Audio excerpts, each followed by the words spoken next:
Hi friends, இப்போ நம்ம மகாநதி பார்க்க போகிற மகாநதியில் இங்கே விஜய் இருக்காரு. நம்ம காவேரியை சமாதானம் பண்ணிவிட்டு அங்கே வெண்ணிலாவை பார்க்க போயிட்டாரு. என்னடா அது காற்று வாக்கில் 2 காதல் பண்ணுறியே அப்படிங்கிற மாதிரி இருக்குது. இதெல்லாம் ஒரு பக்கம் இருக்குது. அதுக்கப்புறம் பார்த்தா இவர் நான் அவன் இல்லை அப்படிங்கிறாரு நம்ம காவேரி கிட்ட. அங்கே போனால் நான் தான் ரோமியோன்னு சொல்லிட்டு பாட்டு பாடுறாரு. நல்லா வருவப்பா நீ அப்படிங்கிற மாதிரி இருக்குது. அதுக்கப்புறம் வந்துட்டு வெண்ணிலாவை பார்த்துட்டு சரி சரி விடுங்க டிஸ்டர்ப் பண்ணாங்கன்னு சொல்லிட்டு இங்கே ஒரு பக்கம் கிளம்பி வர்றதுக்குள்ளே நம்ம காவேரி ஒரு பக்கம் தேடுன்னு தேடுறாங்க. எப்படி தேடுறாங்க? தேடும் கண் பார்வை துடிக்குன்னு சொல்லிட்டு தேட ஆரம்பிச்சிட்டாங்க.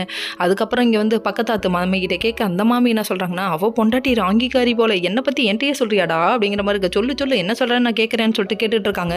அதுக்கப்புறம் என்ன சொல்கிறாங்க, எப்படியாவது விஜயை வளைச்சி போட்டுடணும், எங்கள் ஆற்றுல ஒரு விவரமான பொண்ணு இருக்கா, அவளுக்கு கட்டி கொடுக்கணும் நோ அப்படின்னு.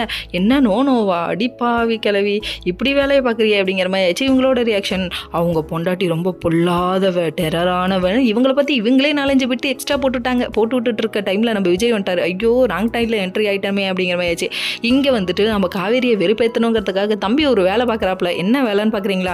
அதாவது பாருங்க மாமி, நான் கல்யாணம் பண்ணிக்கிறேன்னு சொன்னவங்க. அதுக்கப்புறம் காவேரி போனதுக்கப்புறம் நான் சும்மா சொன்னேன், அந்த பொண்ணுக்காக சும்மா விளையாட்டுக்கு சொன்னேன், அப்படிலாம் பார்த்துறாதீங்க, என் பொண்டாட்டி தான் எனக்கு உயிர், மித்ததெல்லாம் எனக்கு வேறு எதுவுமே இல்லை அப்படின்னு சொல்லிட்டாங்க. சரி பரவாயில்லப்பா, இந்தளவுக்கு பொண்டாட்டி லவ் பண்ணுறீ அப்படிங்கிற மாதிரி ஆயிடுச்சு. இன்னொரு பக்கம் நம்ம நர்மதாவுக்கு எல்லாத்துக்குமே குமரன் ஒரு பக்கம் ட்ரெஸ் எடுத்துகிட்டு வந்திருக்காங்க. இங்கே இவங்க என்ஜாய் பண்ணிகிட்டு இருக்க. ரொம்ப நாள் கழிச்சு நம்ம யமுனாவையும் நிவீனையும் காமிக்கிறாங்க. அதாவது யமுனா மேலே ஒரு சின்ன இறக்க குணம் வருது நம்ம நிவீனுக்கு. இப்படின்னு பார்த்தா நைட்டு லேட்டாக வராரு.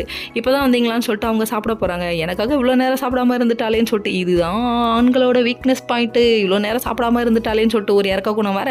அதுக்கப்புறம் ரொம்ப இறக்க குணத்தை எதிர்பார்க்காதப்பா, இதெல்லாம் ரொம்ப தப்புப்பான்னு சொல்லிட்டு போய் படுத்துட்டாரு. புசுக்குன்னு மனுஷன் இப்படி இருக்காரு அப்படிங்கிற மாதிரி ஆச்சு. இப்போ காவேரிக்கும் நம்ம கங்காவுக்கும் கிஃப்ட் வாங்கிட்டு இல்லைன்னு அவங்க கோச்சிக்கிட்டாங்களாமா குமரன்ட்ட. ஓகே ஃப்ரெண்ட்ஸ், நெக்ஸ்ட் வீடியோவில் பார்ப்போம்.